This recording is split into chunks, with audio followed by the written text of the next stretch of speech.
আসসালামু আলাইকুম প্রিয় দর্শক, অন্য মঞ্চের আলাপচারিতায় আপনাদের সকলকে আমন্ত্রণ জানাচ্ছি। গতকালকের প্রতিবেদনে বলেছিলাম, দিল্লি স্থিত তার বাসভবনে আওয়ামী লীগের কয়েকজন নেতা মন্ত্রীর সঙ্গে আলোচনায় বসবেন শেখ হাসিনা। এরকম বৈঠক বা আলোচনা এই প্রথম করছেন তিনি। দেশ ছেড়ে দলের বহু নেতা মন্ত্রী ভারতে আশ্রয় নিয়েছেন। তিনি চাইলে তাদের সঙ্গে আলোচনায় বসতে পারতেন। যতদূর জানি তিনি চাননি এবং কোনো অনুরোধও পাঠাননি ভারত সরকারের কাছে সে ব্যাপারে। তবে চাইলেই যে ভারত সরকার রাজি হতো তা নয়, রাজি না হতেও পারত। তার কারণ ভীষণ রকমের কড়া নিরাপত্তার মধ্যে দিল্লিতে তাকে রেখেছে ভারত সরকার। বিষয়টি সম্পর্কে ওয়াকিবহাল একজন জানিয়েছেন, মাল্টি লেয়ার্ড সিকিউরিটি অ্যারেঞ্জমেন্ট নেওয়া আছে তার জন্যে। প্রধানমন্ত্রী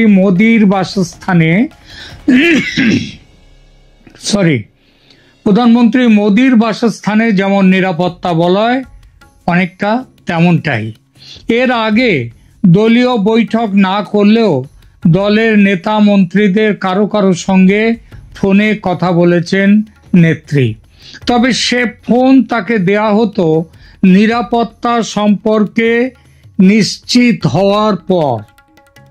তিনি ইউরোপ, আমেরিকা ও অন্য কোনো দেশের দলীয় সমর্থক ও সংগঠকদের উদ্দেশ্যে অডিও ও ভিডিও বার্তা পাঠিয়েছেন, একটা নয় একাধিকবার। কিন্তু এই প্রথম তিনি দলের কয়েকজন নেতা মন্ত্রীর সঙ্গে মুখোমুখি আলোচনায় বসলেন। এই আলোচনাটাকে আমরা এখানে বৈঠক বলছি, যদিও এটা সেইভাবে কোনো একদম ফর্মাল বৈঠক নয়। এগুলো হচ্ছে নেতা মন্ত্রীদের সঙ্গে আলোচনায় বসা। অবশ্যই ভারত সরকার তারও অনুমতি দিয়েছে বলে এই মুখোমুখি বসাটা সম্ভব হলো। যতদূর জানি তার দীর্ঘ এই 1 বছরের প্রবাসে একমাত্র প্রাক্তন স্বরাষ্ট্রমন্ত্রী আসাদুজ্জামান খান কামাল তার নেত্রীর সঙ্গে দেখা করতে পেরেছেন, তাও মাত্র একবারের জন্য।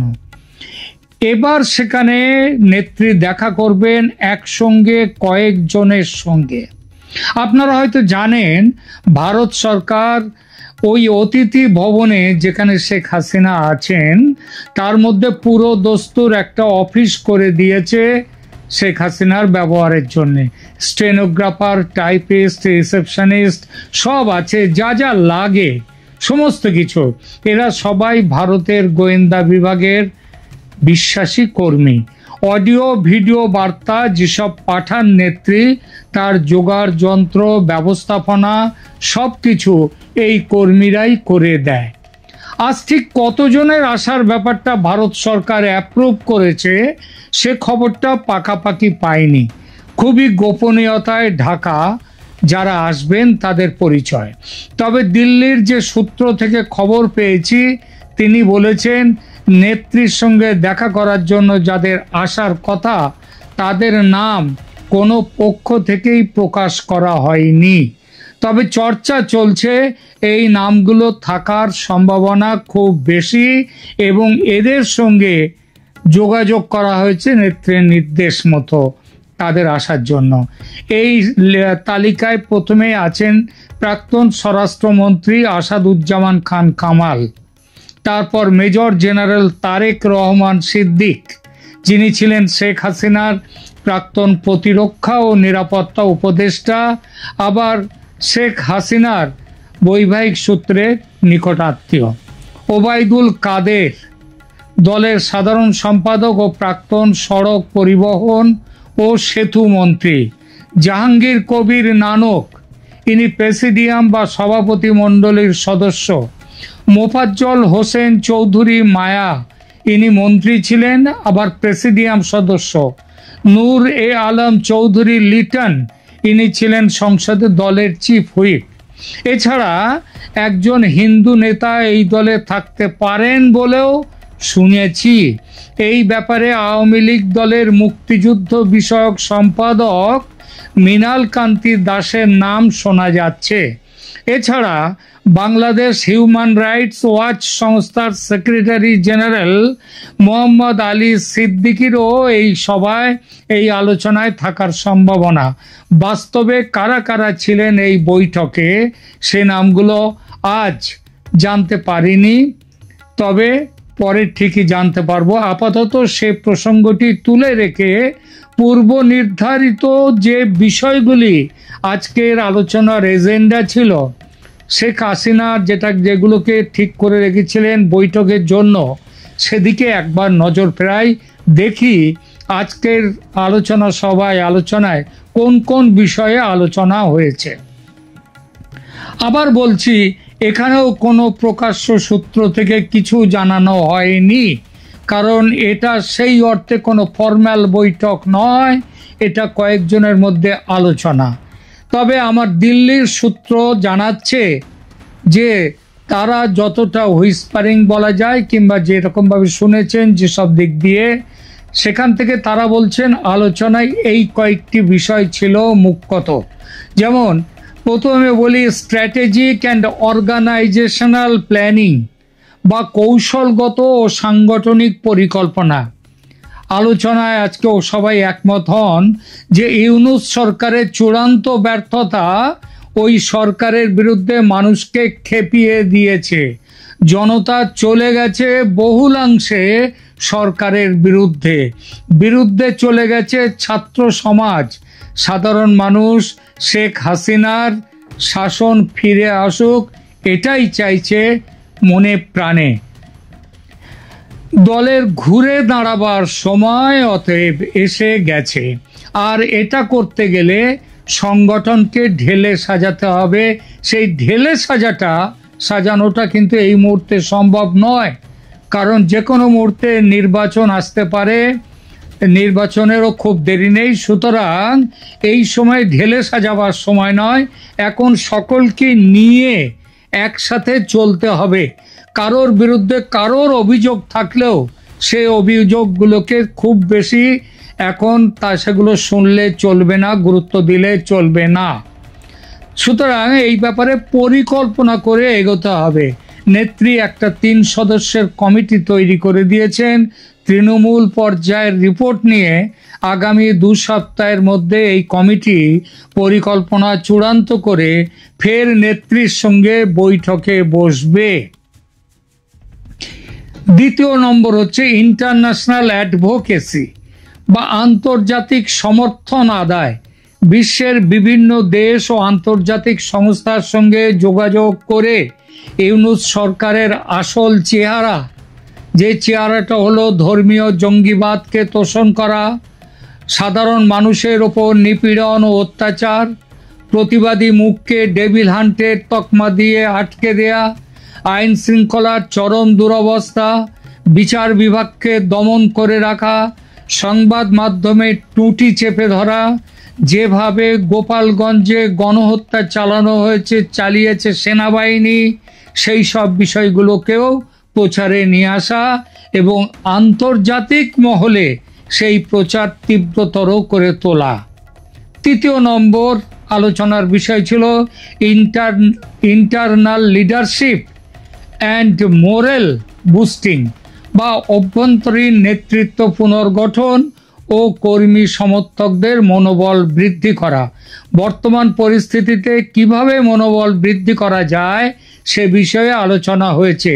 ইন্টারনাল লিডারশিপ নিয়ে এই মুহূর্তে বড় কোনো হস্তক্ষেপ করা হবে না, কারণ তাতে ভালোর বদলে খারাপ হওয়ার সম্ভাবনাটা বেশি।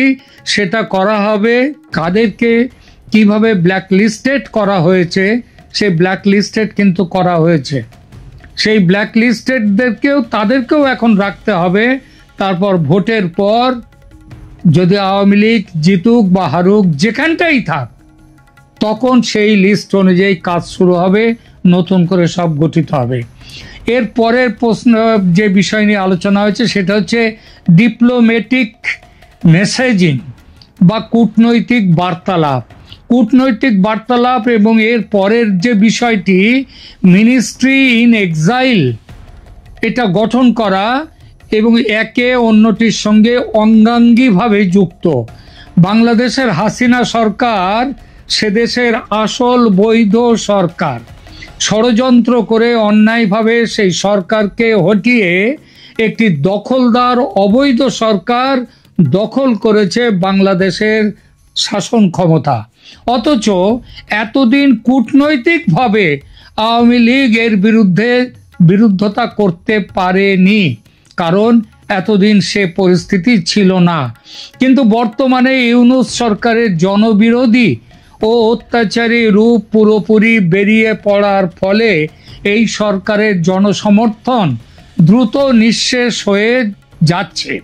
এখন তাই এই সরকারকে আক্রমণ করতে হবে ঘরে বাইরে, ইন্টারন্যাশনাল স্তরে, সর্বত্র। আর এটা করতে গেলে একটি মিনিস্ট্রি ইন এক্সাইল বা নির্বাসিত সরকার গঠন করা খুব কাজের হয়। পৃথিবীর বহু দেশেই এটা আছে, অনেকে করেছেন। এমনকি দেখুন, এই যে আমাদের ভারতে তিব্বত থেকে দলাই লামা এসেছিলেন, তিনিও কিন্তু ভারতে সেই তখন থেকে মিনিস্ট্রি ইন এক্সাইল তারও আছে। এখানে তিব্বতীদেরও একটি সরকার আছে। অনেকের হয়তো মনে আছে, শুধু তিব্বত কেন, ৭১-এর মুক্তিযুদ্ধের সময়ও ভারতে গঠিত হয়েছিল এরকম সরকার, স্বাধীন বাংলাদেশ সরকার। তাজউদ্দিন আহমেদ তার নেতৃত্বে। এবারও একই রকম পরিস্থিতি। সেবার মুজিবুর রহমানের নির্বাচিত সরকারকে দায়িত্ব দেয়নি পাকিস্তান, অন্যায়ভাবে তাকে সরিয়ে দিয়েছিল। এবার মুজিব কন্যার নির্বাচিত সরকারের বিরুদ্ধে ষড়যন্ত্র করে তাকে সরিয়ে দেওয়া হয়েছে। সেবারও স্বাধীন বাংলাদেশ সরকার গঠন হওয়ার পর তার পাশে দাঁড়িয়েছিল ভারত, সামরিক সাহায্য পর্যন্ত নিয়ে। এবারও ৭১-এর মতো শেখ হাসিনার নেতৃত্বে মিনিস্ট্রি ইন এক্সাইল তৈরি হলে সামরিক সাহায্য নিয়ে পাশে দাঁড়াবার কথা অবশ্যই ভাবতে হবে ভারতকে। হয়তো ভারত সেটা ভেবেও নিয়েছে, নইলে হঠাৎ করে শেখ হাসিনাকে, তার দলকে এই গত বুধবার সেখানে দিল্লিতে একটি প্রেস কনফারেন্স করার পারমিশনও দিয়েছিল ভারত সরকার। এবং তারপরে গতকাল যে শেখ হাসিনাকে দলীয় নেতা মন্ত্রীদের সাথে মিটিং করতে দিলেন, তার পেছনেও কিন্তু এইগুলো আছে, মনে রাখতে হবে, তার পেছনেও এটা আছে। বাংলাদেশের বর্তমান সমস্যার কোনো চট জলদি সমাধান নেই।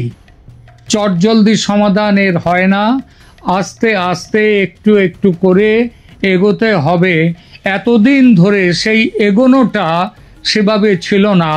যেমন ভারত সরকারও একদম খোলাখুলি কিছু ব্যবস্থা নিয়েছে অবশ্যই বাংলাদেশের বর্তমান অগণতান্ত্রিক সরকারের বিরুদ্ধে, কিন্তু আওয়ামী লীগ যেমন কোনো রকম ব্যবস্থা কোনো রকমভাবে এগিয়ে ওঠেনি, তারা জেগে ওঠেনি, তেমনি ভারত সরকারও নির্ণায়ক কঠিন কোনো ব্যবস্থা নেয়নি বাংলাদেশের বিরুদ্ধে।